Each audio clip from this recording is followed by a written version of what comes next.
you doing? My name is Paul Murphy. Thank you so much for clicking onto this video and spending some time with me. What I'm going to be doing here is I'm going to be reading a story. It's the 22nd of November.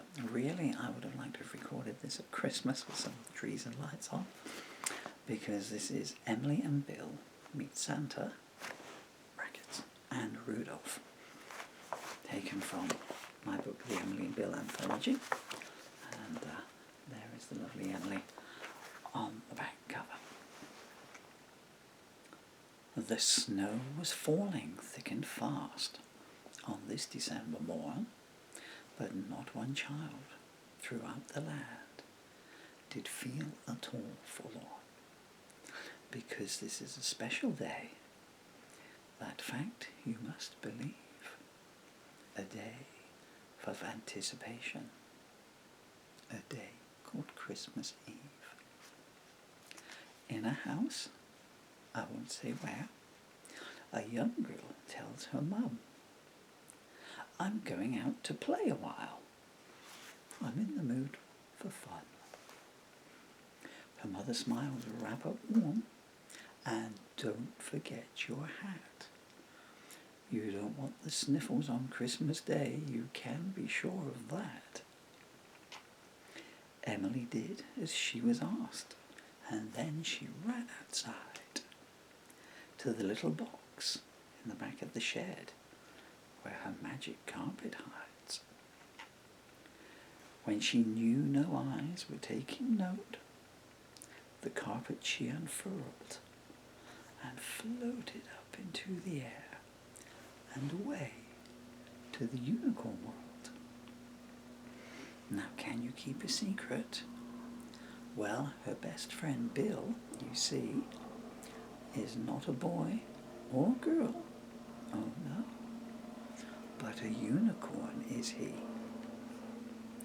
They met many moons ago when Bill had gotten lost.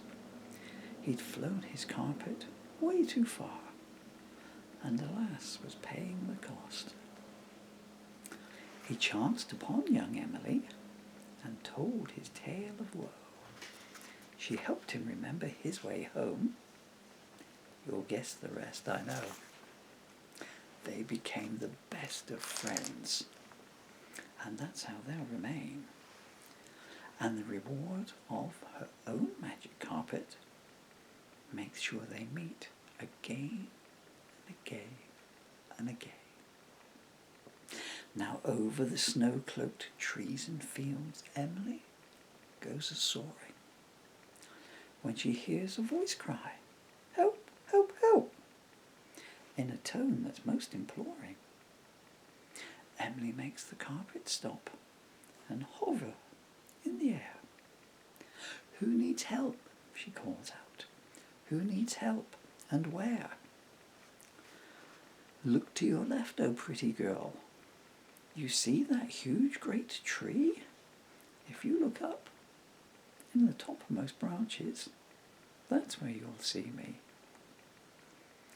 Emily flew over to the oak and looked and gasped, amazed. Tangled in its mighty arms was a reindeer, looking dazed. Before another moment passed, a voice behind her called, "Emily, I was just coming to see you, but why have you stalled?" Well, it was Bill. He flew up close, saying, "I wondered why you're late, so I thought that I'd set off myself and meet you at your gate." "Oh, Bill, I would have been there, but as I flew along, I heard a voice call out for help, and I thought, something's wrong."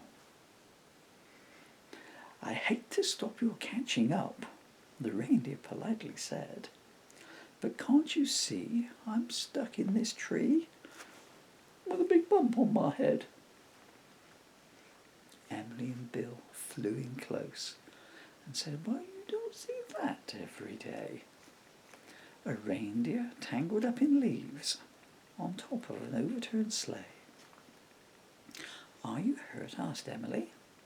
No, well, only my pride. You see, this is Santa's sleigh, and I took it for a joy ride. We only use it once a year, and it just seems such a waste. So I thought I'd rev the engine up and give some clouds a race. But oh, what woe did come to pass. You see, my driving's rather rusty. I misjudged the height of this mighty oak. Oh my, Santa never again will trust me. Goodness me, interjected Bill. That's quite a big dilemma. But don't you fret, it will all come right. Bill was a very positive thinking kind of fella. Now, are you sure that you're not hurt? Repeated Emily, concerned.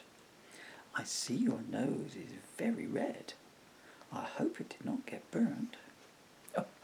Oh, my nose is always red, the reindeer, he replied. Why, are you a newspaper then?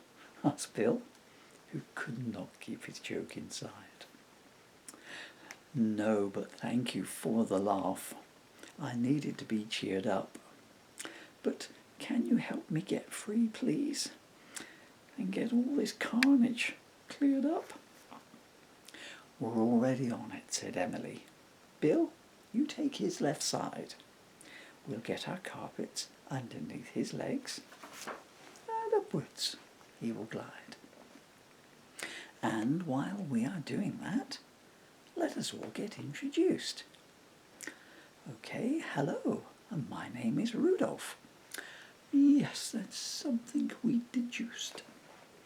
This is Bill, he's my best friend, and I am Emily. Now up you go, you magic carpets. Lift Rudolph out of this tree. The magic carpets slowly rose, with Rudolph on their nap. Suddenly, they pulled him free, with a jackdaw on his lap. They descended slowly to the ground. Poor Rudolph, he was shaken, sighing, I think Santa's no-claims bonus has gone, unless I'm very much mistaken. Oh, I am a silly reindeer, crashing Santa's sleigh. And on Christmas Eve of all days, whatever will he say? Emily stroked Rudolph's head, which made his red nose glow. She smiled. I see why Santa lets you lead. It's so he can see his way through the snow. Now don't you fret, sweet Rudolph. Bill's furry sleeve holds many tricks. Some unicorny magic should free that trapped sleigh quick. Are you a unicorn then? Rudolph inquisitively said. I just thought you had a bump and had a strange lump on your head. Bill chuckled at the thought of it and said, No, that's my horn. I've had it there, well, ever since the day that I was born. Now let me cast a magic spell, and before your eyes you'll see one slightly dented sleigh gently coming free. Rudolph did not dare to look, and put his antlers over his eyes. Rudolph, why not glance this way? I think you'll see a nice surprise. Rudolph raised his antlers up, and before him on the ground, Santa's sleigh was back on land, albeit upside down. Thank you both so very much, Rudolph gratefully gushed. And will it still fly all right, he asked. Bill and Emily were hushed. I'm sorry, Rudolph, Bill softly said, but it's more broke than not. My magic can only go so far when there's parts we have not got. Rudolph sat down in despair. Oh, whatever shall I do? It's Christmas Eve, it's needed most to make millions of dreams come true. All the little boys and girls awaiting Santa's call. Because of my stupidity, he'll disappoint them all. Emily cuddled Rudolph tight and took his front paws in her hands. Then she said, somewhat excitedly, "Guys, I have got a plan." She whispered in her friend's furry ears, and their eyes lit up with glee. "I think that might just work," said Bill, and Rudolph did agree.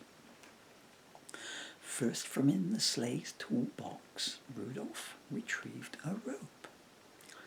He tied it to the sleigh's front bumpers, his nose bright red with hope.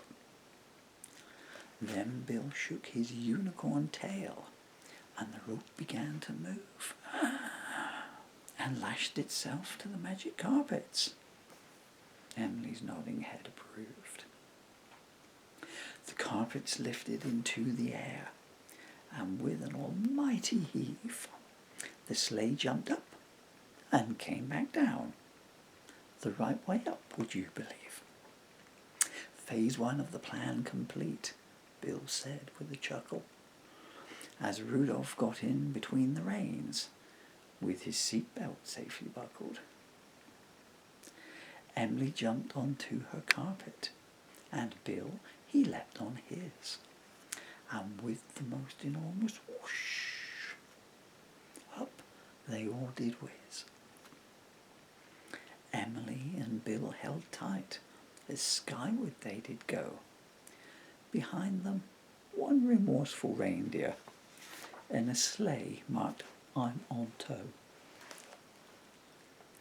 "Do you know the way then, Bill?" Rudolph, he inquired. "Well, when you're heading to the North Pole, only one way is required." "How long does it take to get there, Emily?" she asked. "It's not too far, but we're running late. Can you set your carpet speed to fast?" "You see, not every hour's the same.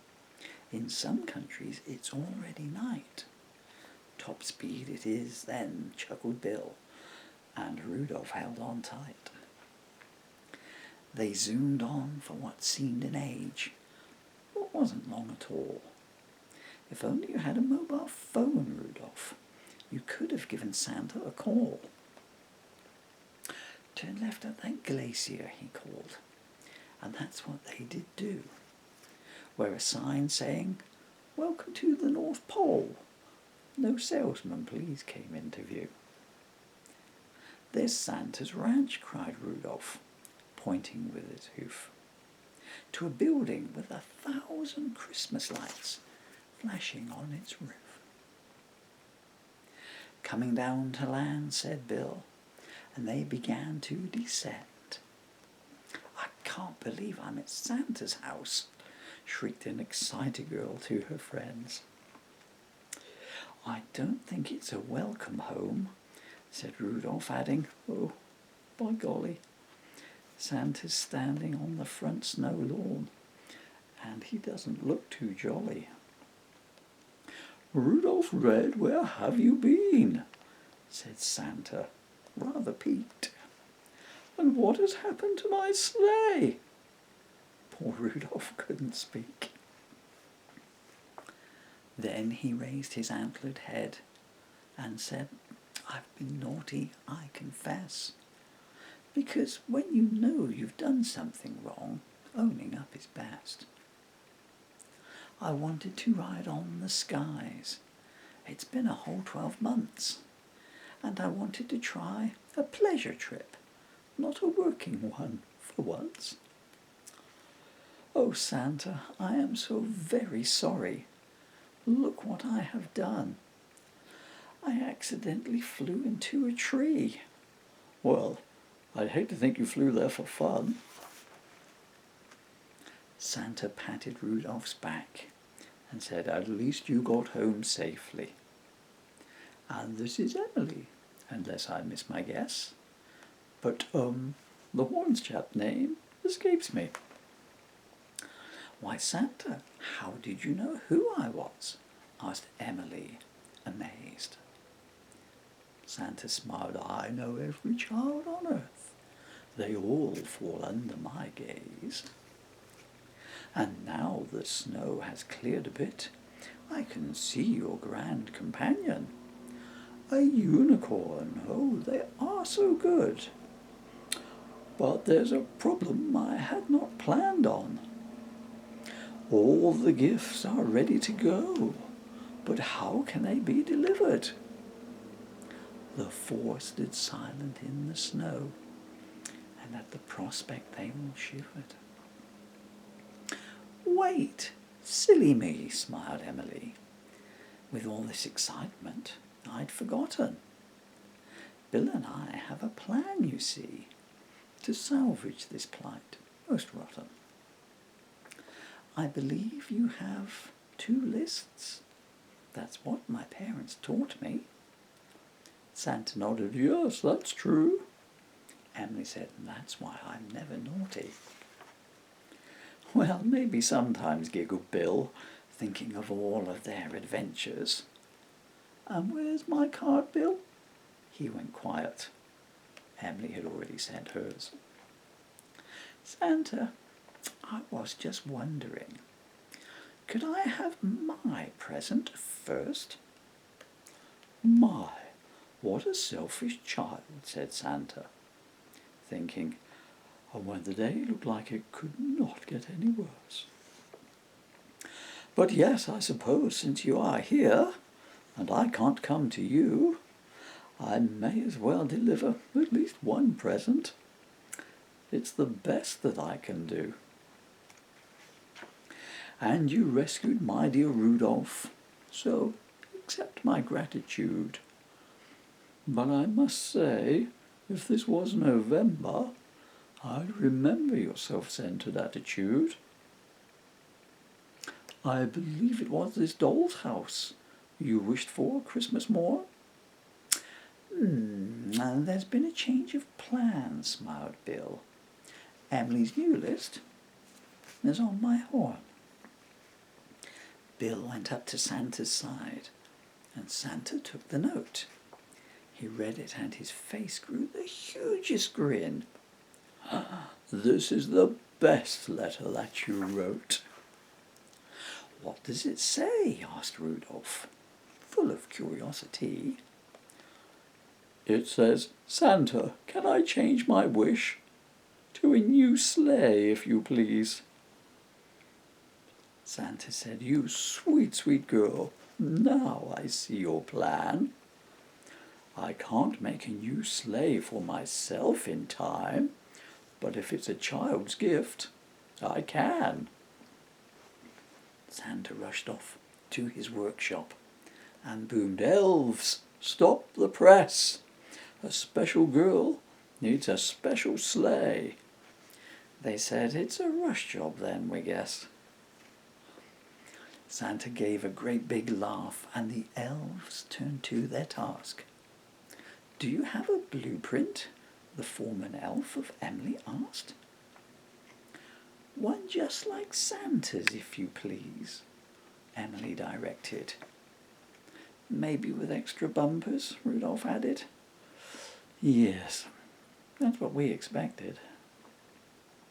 And in no time at all, the elves' work was complete, and before them all was a shiny new sleigh with a special unicorn seat. Thank you, Santa, it is perfect, Emily said with joy. But do you know what? It's rather big. It's not my usual kind of toy. And so I was wondering, as it's so large, you see, Santa, would you please accept this sleigh as a present from me? Santa smiled knowingly. He had seen through Emily's plan. But before he could answer, Rudolph leapt in. Well, if he won't, I can. Everybody started laughing, and the elves rolled in the snow. Then Santa called, "Let's load up then, it's time for us to go." The elves began to clear their shelves and quickly put all the presents in sacks, while Rudolph got the other reindeer ready and put Christmas lights on their backs. Soon the new sleigh was full of gifts and ready to depart. Santa turned to Emily and said, "I have a special place for you in my heart. Thanks to you, no child will be upset this Christmas day." And the reindeer and the elves did cheer, "Hip, hip, hip, hooray!" Santa put the sleigh in gear and said, "My dears, it's time to go." And away into the skies they went, with an echoed, "Ho, ho, ho." "Well, that's it," said the foreman elf. "Now we can have a rest. It's been a long year, that's for sure, but still, this job's the best." The elves waved goodbye to their new friends and went to get their tea. They've got to start making toys again in just 2 days from now, you see. And their snow-caked magic carpets, Bill and Emily did mount. How many adventures is that now, Bill? Oh, Emily, too many to count. Off they flew back to their homes. It had been a long, long day. "Where have you been?" their mothers asked. "Oh, we'd rather not say." "Are you keeping secrets?" "No, keeping a surprise. Let's see what tomorrow brings along with its sunrise." And in the morning, well, guess what? There, beneath Emily's Christmas tree, was the biggest doll's house that ever she did see. "Oh, Emily, it is wonderful!" her mum and dad exclaimed. "I must have been on the good list this year," Emily knowingly explained. And meanwhile in the unicorn land, a present was by Bill's bed. He opened it up, and there inside, a horn-shaped hat for his head. And both their presents had a note. And you know what it did say? "To the wonderful girl and unicorn who saved Christmas Day." So, when you wake up on Christmas Day and lovely gifts you see, thank Santa by being good next year, and thank Bill and Emily. The end. P.S. Merry Christmas. Bless you all.